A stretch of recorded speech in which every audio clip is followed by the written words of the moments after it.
Good morning बच्चों। आज हमारा साइंस की वर्कशीट 36 है। ये कक्षा 9 की वर्कशीट है और गति वाले चैप्टर से ली गई है और ये आज डेट 25/9/2020 को आई है। इसमें गति का तीसरा समीकरण या वेग स्थिति संबंध को दर्शाया गया है। गति का तीसरा समीकरण v² - u² बराबर 2s का इसको ग्राफी विधि के द्वारा कैसे निकाला जा सकता है या कैसे प्राप्त किया जा सकता है, इसको बताया गया है। आगे बढ़ते हैं।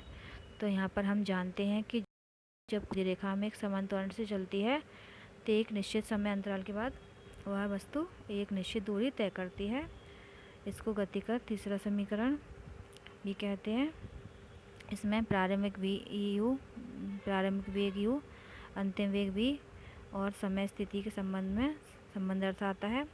इस समीकरण को वस्तु के वेग समय ग्राफ से प्राप्त किया जा सकता है और इसको जो आपका गति का पहला दूसरा समीकरण होता है उसमें से t को निकाल कर भी प्राप्त किया जा सकता है। तो आइए चलते हैं आज की वर्कशीट में आगे की ओर। यहाँ पर हमको ग्राफी विधि से इसको किस प्रकार प्राप्त किया जा सकता है ये बताया गया है।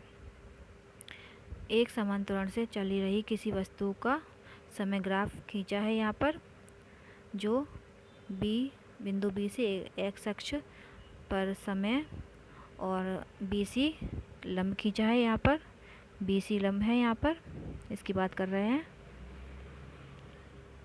ग्राफ एक ऐसी वस्तु के वेग में समय के साथ परिवर्तन को दर्शाता है।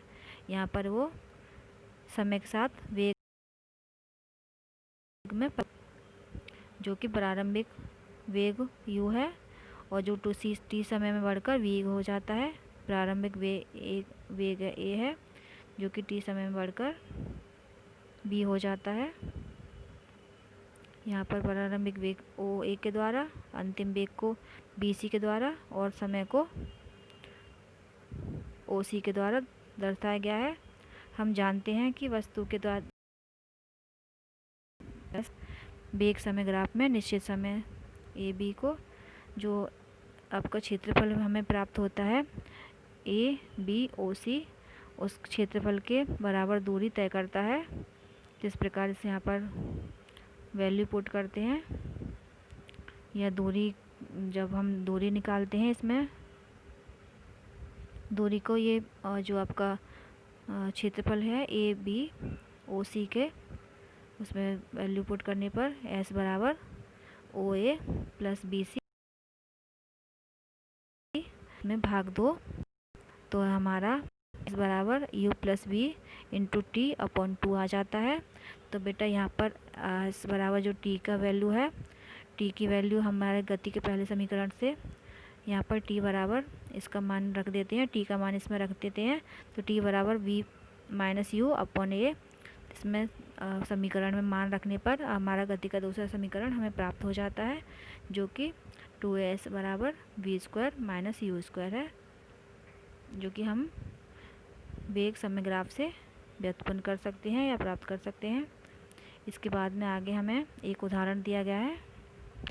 उदाहरण है हमारा, एक 12 मीटर प्रति सेकंड के वेग से चलती हुई कार पर ब्रेक लगाए जाने पर वह 6 मीटर पर सेकंड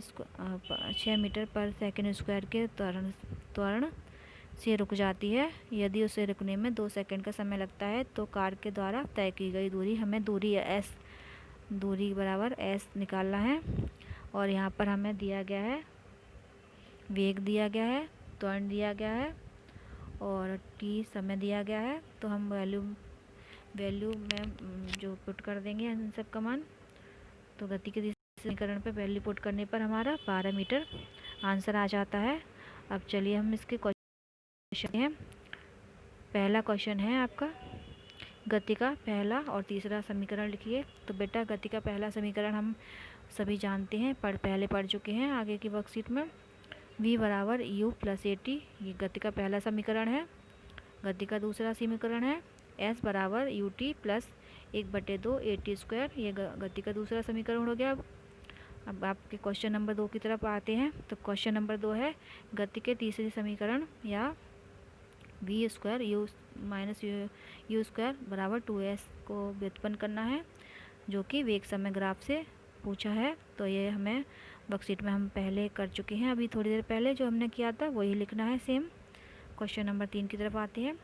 क्वेश्चन नंबर 3 आपका न्यूमेरिकल है और ये वैल्यू पुट करने पर आपका आ जाएगा गति के नियम के। तो ये है, एक कार विरामावस्था से चलना प्रारंभ करती है और 5 मिनट में 10 मीटर प्रति सेकंड का वेग प्राप्त कर लेती है। यदि त्वरण एक समान है तो ज्ञात क्या करना है आपको, ये त्वरण ज्ञात करना है, बी कार द्वारा तय की गई दूरी यानी कि एस प्राप्त करना है।